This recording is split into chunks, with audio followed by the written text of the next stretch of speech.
Hello, everybody, and welcome to part 2 of our interview with Hannah, the Libertarian from Indiana. If you haven't watched part 1, please do go and check it out.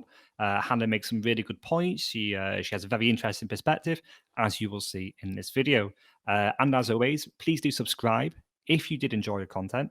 Leave a like if you enjoyed the video, and please share also with your friends or your family or whoever you think might be interested. Thanks very much, guys, and enjoy the video. And the Black Lives Matter, has it been, is it a radical left thing? Is it justified? What are your views on it? Boy, there's a whole can of worms there. First of all, the flare-up of Black Lives Matter, the sudden taking seriously of Black Lives Matter in this election cycle is entirely because Joe Biden is a blatant racist. Blatant. And he said a bunch of blatantly racist stuff at the beginning of August, and then all of a sudden, the Democrats had to find him a black running mate, and they had to, say that they cared about the Black Lives Matter movement again and start tweeting about it because they had to cover up for the fact that, oh boy, we put Uncle Joe back in the limelight again, and he said more racially insensitive stuff. They shouldn't have been surprised. They made their presidential candidate somebody who refused to allow the integration of schools and voted it down.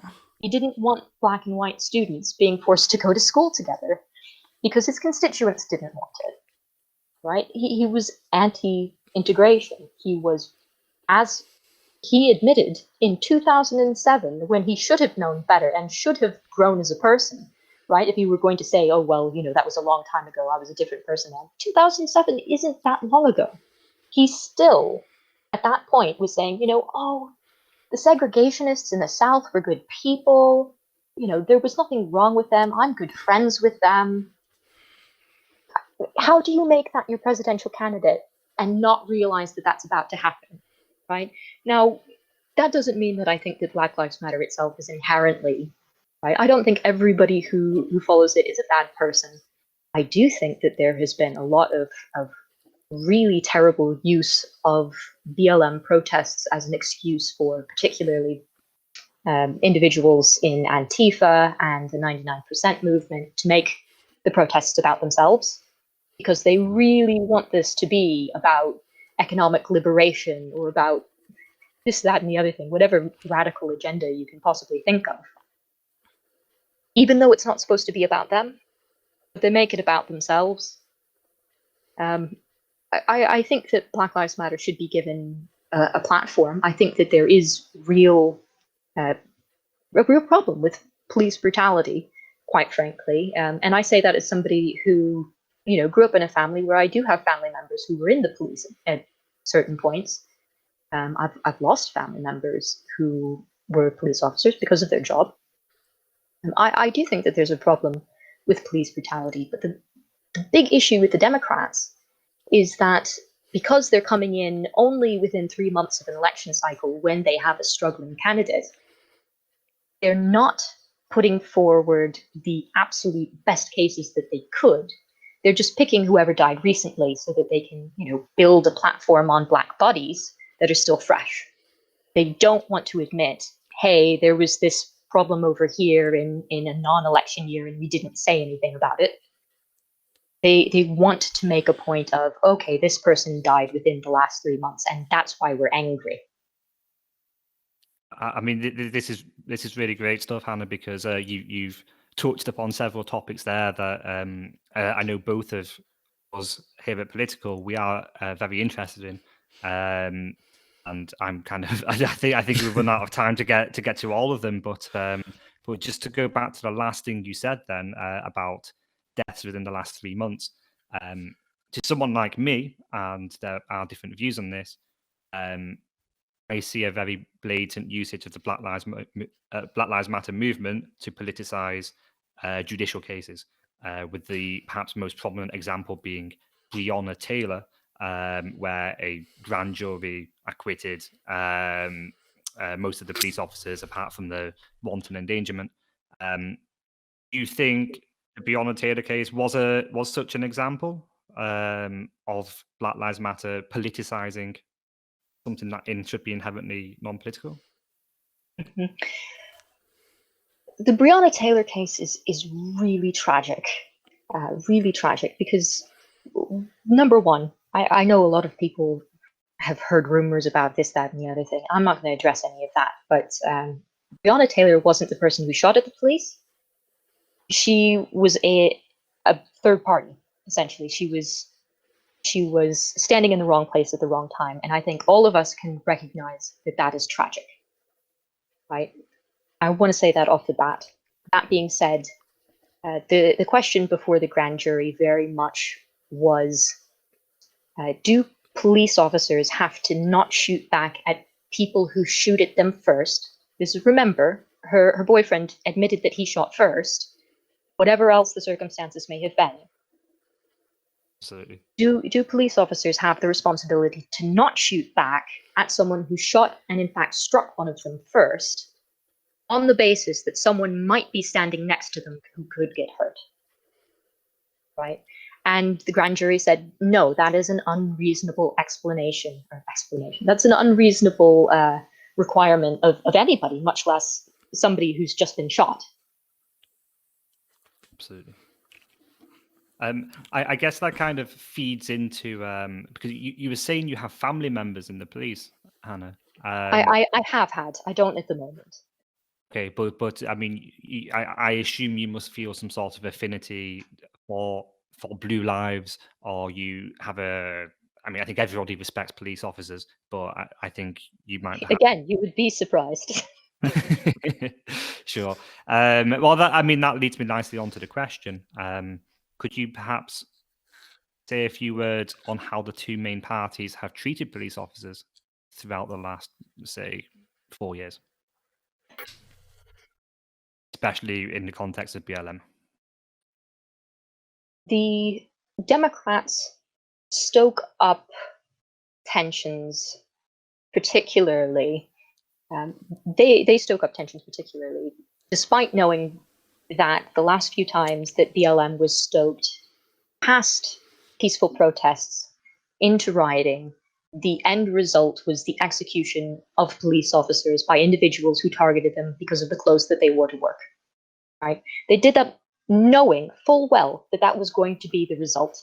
The first time, you can say that you are surprised.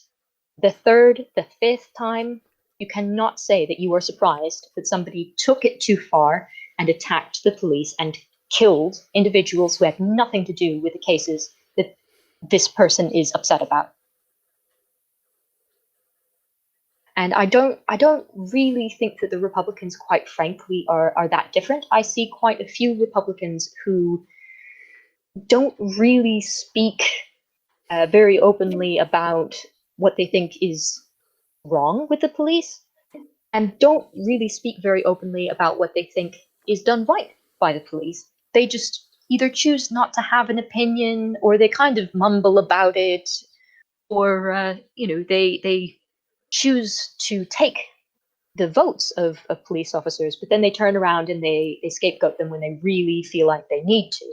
There is no, hey, look, I know I'm a politician and people don't really like to treat politics simply, but I'm going to have some nuance here, and I'm going to say, even police admit that there's, issues in policing, like, for example, police officers not getting any mental health care. Police officers see terrible, terrible things day in, day out. If Facebook moderators can get PTSD from watching videos of what police go through every day, you bet your bottom dollar police officers are going through just horrific mental health crises. But if they admit that they have a problem, they lose their jobs, right? You can admit that there's problems in the way that policing is done in the United States without demonizing police officers, and I don't see either party doing that. Thank you for that, Hannah. Ian, do you have any more questions relating to Black Lives Matter? And we kind of went off talking about the police as well. Yeah, I suppose for you, what do you think? What steps do you think should be done to fix, as you described it, kind of a police brutality problem, or not necessarily a problem, but something that does exist to a certain extent within police, and what steps do you think should be taken to fix that? Mm-hmm. It's not easy, obviously, to fix everything right away. And I know that what a lot of people have thought would fix it is more accountability. Oh, we'll invade the private spaces of police officers by putting body cameras on them for the time when they're at work. That being said, will it help? No. Will it make what happens after the fact a lot more clear? Absolutely. For that reason, I am absolutely pro body camera. Quite frankly, I don't think that officers should be recorded in their private space. But if they are interacting with the public for their own safety, if nothing else, then they should have a record of what exactly goes on. That being said, there's a lot of things that the police have been asking for a while, or certain police have been asking for a while. Things like better mental health care, things like cool down times, particularly, would help a lot with incidents of police seeming to act in a way that is inconsistent with their job description and their requirements. One thing that happens at the moment is that a police officer might, let's say, I'm not going to involve any particular individual or say that there was a crime committed, but let's imagine that they pull up to a traffic accident where a young child was killed because they weren't buckled into their child's seat appropriately. They're going to take that child's body, escort that child's body, quite frankly, or quite possibly, to the coroner's office, and then they're going to turn around and they're going to start pulling people over for traffic stops again. And if they see another child sitting in the back seat without proper child restraints, and then the parents start to tell them, well, why don't you go do actual police work? Of course they're going to lose it. They just saw a dead child. Of course they're going to lose it. And so it comes off as being completely irrational or oh, these police officers are just power hungry. But actually, there's very real issues going on there where the officer hasn't had time to cool down, hasn't had time to process, hasn't had time away from this horrific thing that just happened, and they react really badly sometimes when it wouldn't be appropriate to react that way based on what the other person knows about what's going on between them. That's the big one for me is mental health care for police officers, because that's the one that I think causes the most police brutality or perceived police brutality. Times when police react in a way that members of the general public wouldn't think is proportionate. And if I can just kind of add something to that, none of us have this experience of being a police officer, but I could imagine walking around with a target on your back in a society where people legally own guns. It's not you must feel very jumpy when you're walking down the wrong neighborhood at night, far more so than say a police officer in Europe would do. But that's just my own opinion on that. No, I mean you're absolutely correct. I've seen police officers in Europe react very, very differently, and treat people very, very differently because they have more leeway.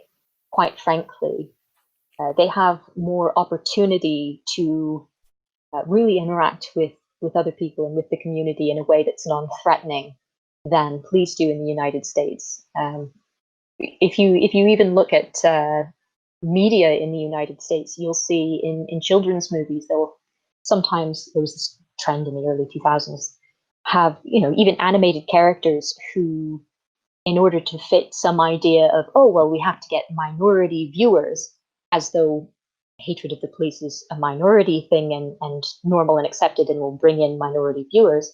They used to have animated characters who would diss the police for no reason. Would say, hey, there's no police around here, right? They're bad people, and I don't want to be associated with them. Even if there were no police in the entire movie, they'd be police skeptical. And feeding this line to children, and you think 20 years later, result is people are skeptical of the police. How are we surprised by that? There's a very anti-police culture in the United States that you really don't see in a lot of other countries. See, all cops are pigs until you hear a noise in your house in the middle of the night and you're on the phone to 911. Exactly. I don't. Yeah, no, so I just very sort of briefly go back to BLM. I feel like I have to ask this question.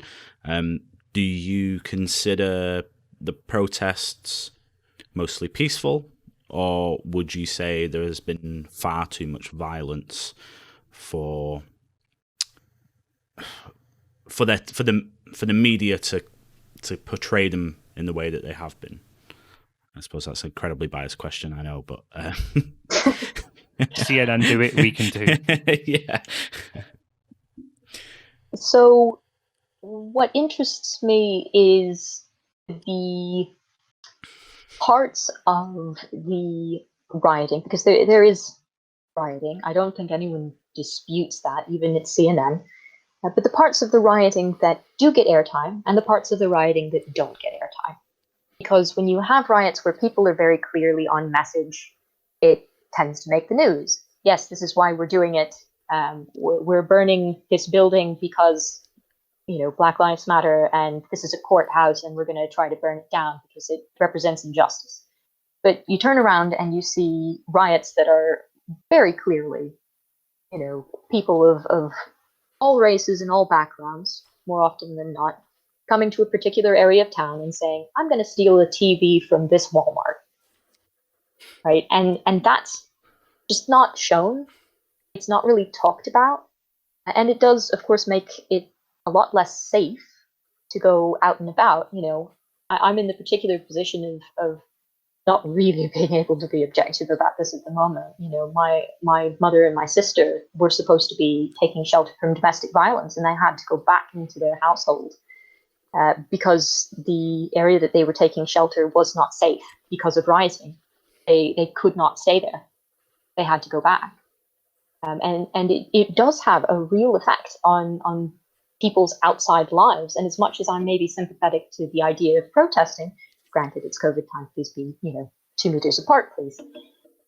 I'm not in favor of any violence at all, and I'm not in favor of making it unsafe to go into the city or unsafe to go into certain areas of town because you're trying to make a political point. You shouldn't end up the bad guy in a domestic violence situation. Quite frankly, if you do, you might have a problem.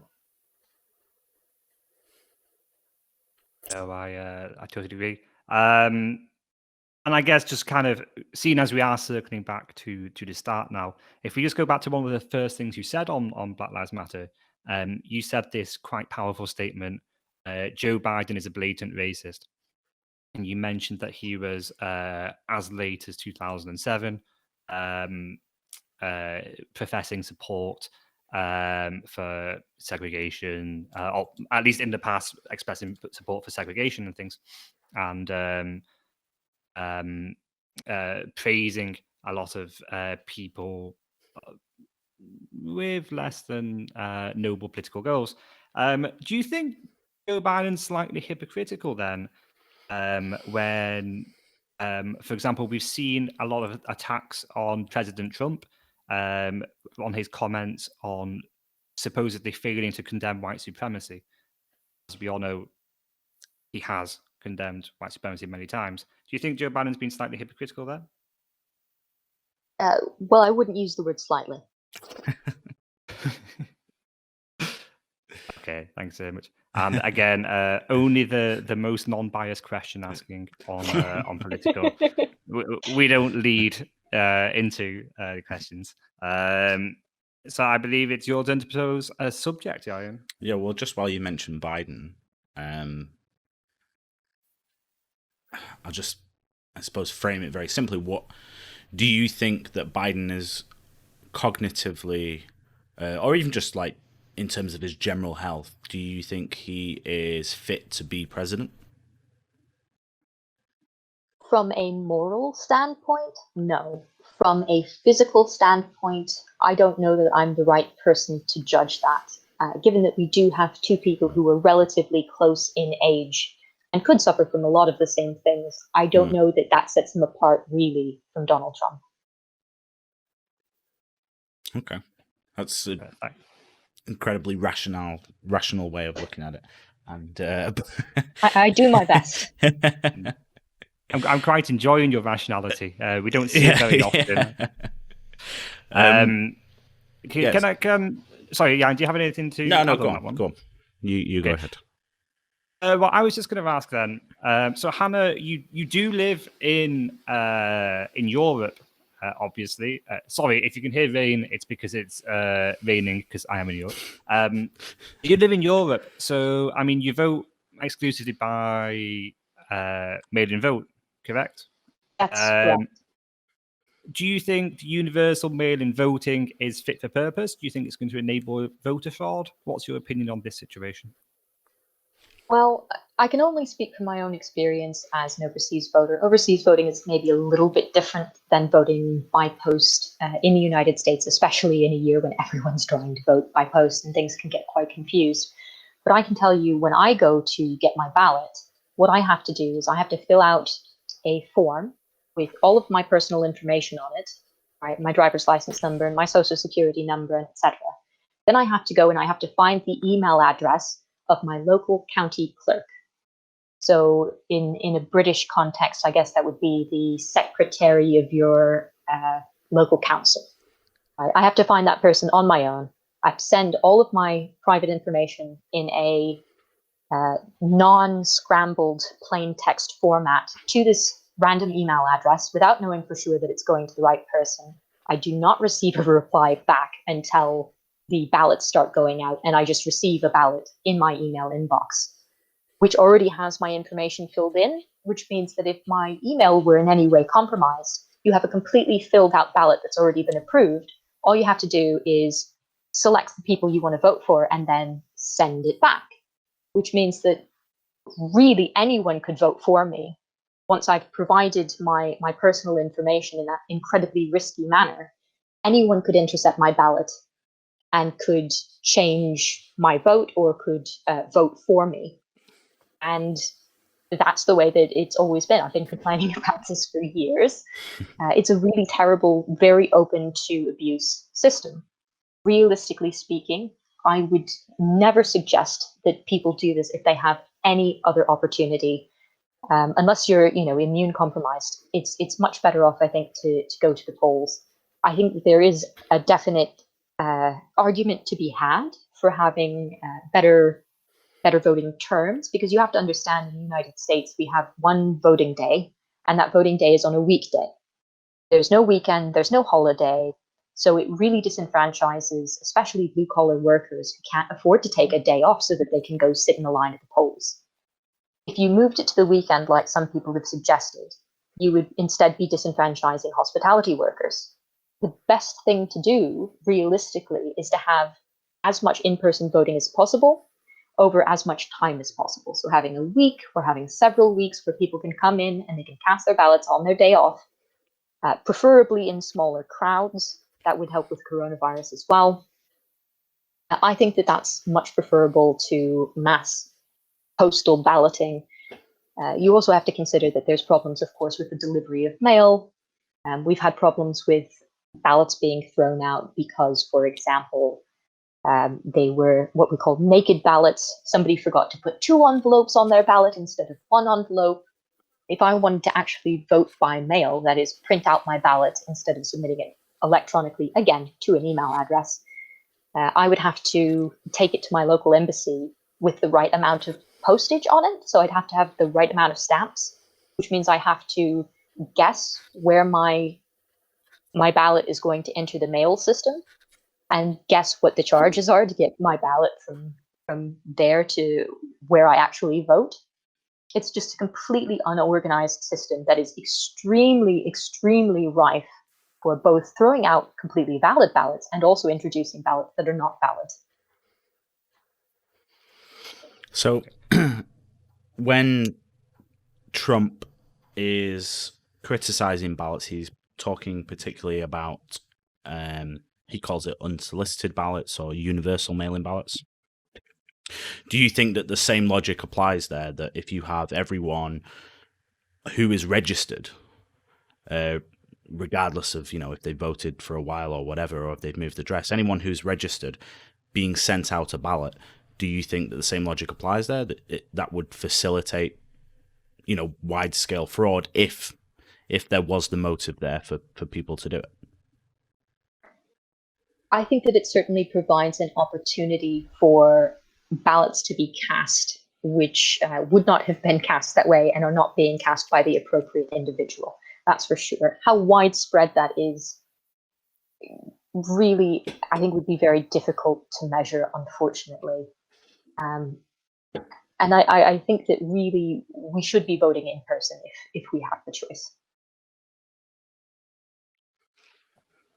Okay, thanks so much, Hannah. We are coming up to just about an hour gone, so I suggest we go on to one more topic and then go into our final segment. So, Yayan, do you have anything else you'd like to ask Hannah about?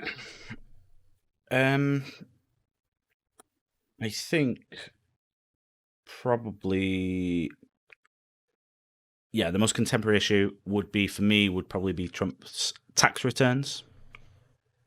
Or maybe just I don't know. Maybe I suppose just a wider topic of taxes in general. I can already imagine as a libertarian what your position might be on that, on taxes. But what about Trump's tax returns, and with this supposed revelation that obviously it's unsubstantiated and it's anonymous sources, that Trump has not paid any tax or whatever and all this kind of thing.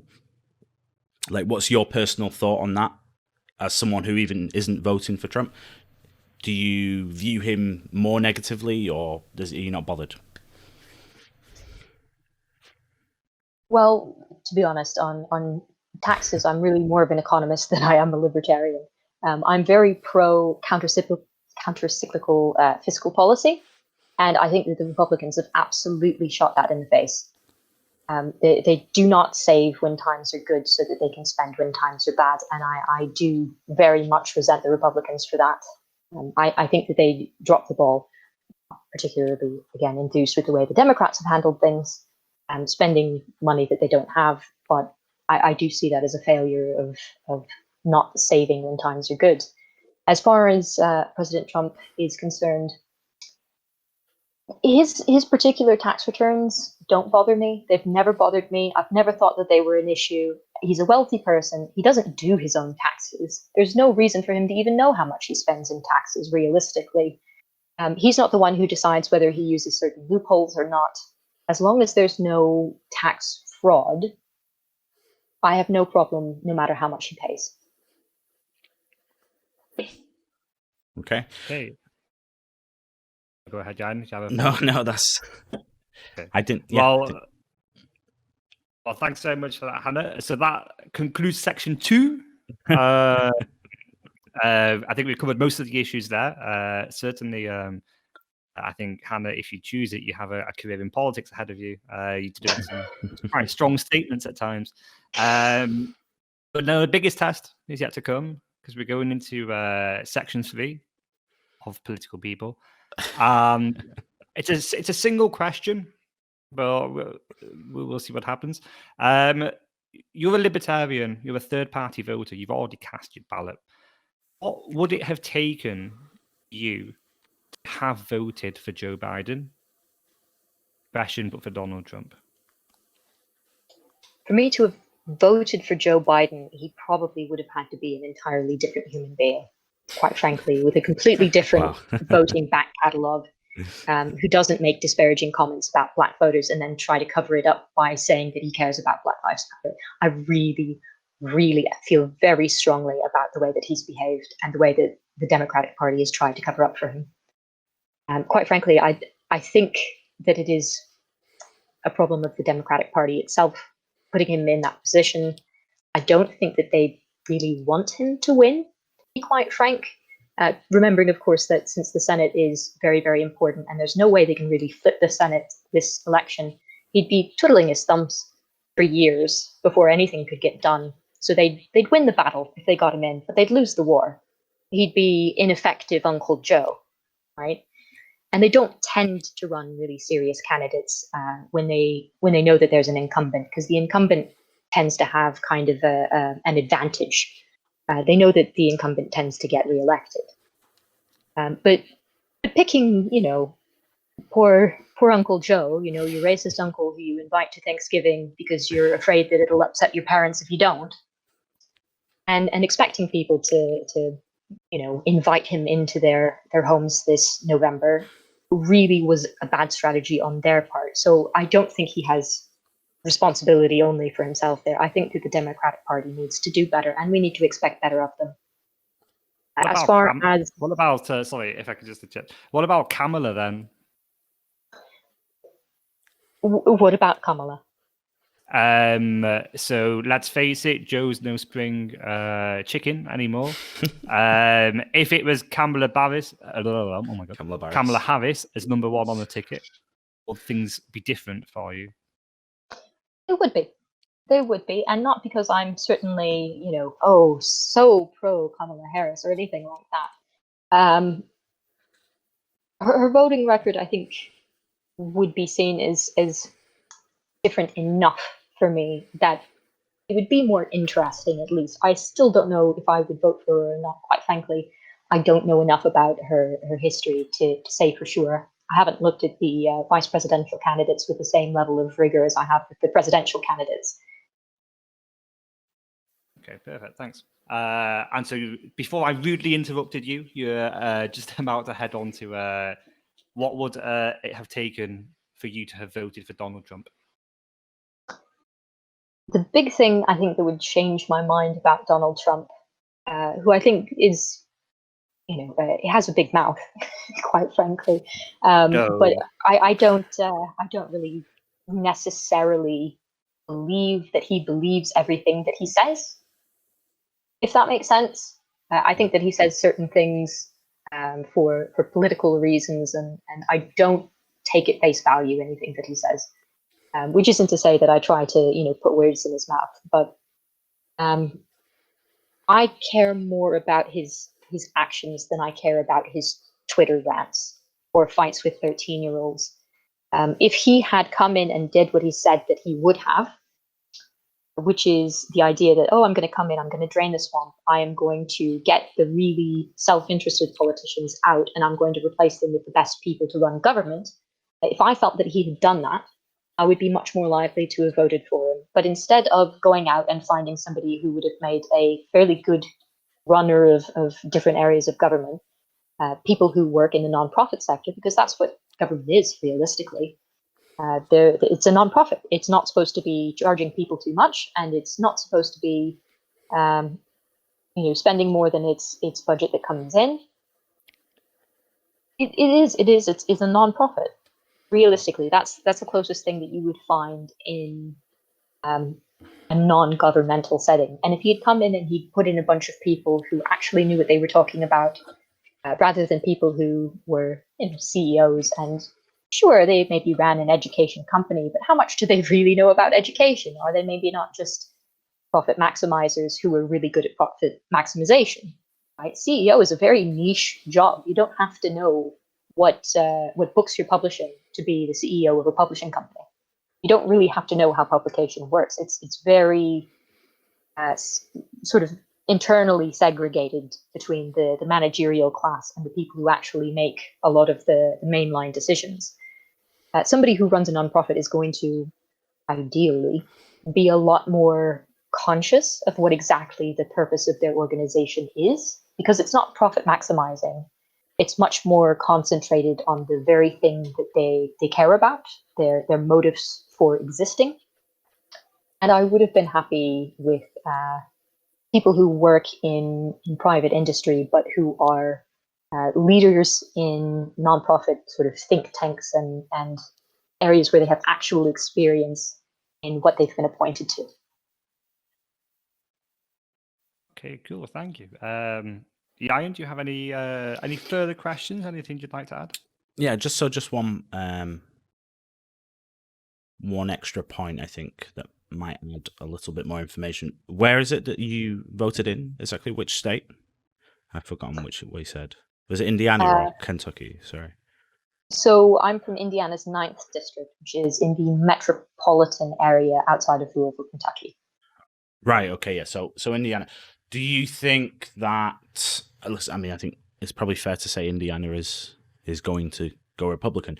Do you think if you were in a swing state or more of a swing state, do you think that might have influenced your vote, or would you have been more likely to? It seems to me that you're more. If you had to choose one, you would more likely have chosen Trump. Do you feel like that would have influenced your vote? Even if I had been in a swing state, quite frankly, I probably still would have voted third party. Okay, fair enough. I feel like that is the conclusion, kind of. Not quite. I have one Okay. final question. It's going to be a two-word answer. Hannah, who's going to win the presidential election 2020? Oh boy. Well, generally speaking, the incumbent is more likely to win. And I really, really believe that the Democrats don't actually want Uncle Joe taking power, because he would be completely ineffective for those first few years, and it would lose them grace with their core voting individuals. So I see him losing pace, quite frankly, Joe Biden, over the next few weeks. And I think Donald Trump will just manage to eke it out. Hannah calling it for Trump. She's obviously been watching Political, where we present only the most unbiased reporting. Hannah, thank you so much for coming in and giving us your time. It's been a great pleasure to hear your views on things. Thank you so much. And yeah, guys, if you did enjoy this content, first of all, congratulations for getting through to this point. If you did enjoy the content, please do subscribe. It helps us out so much. Please do leave a like down below, if only to put a smile on Hannah's face, and leave a comment. Tell us what you thought. You can ask Hannah a question. Maybe she'll respond. I don't know. Take care, guys. Bye-bye.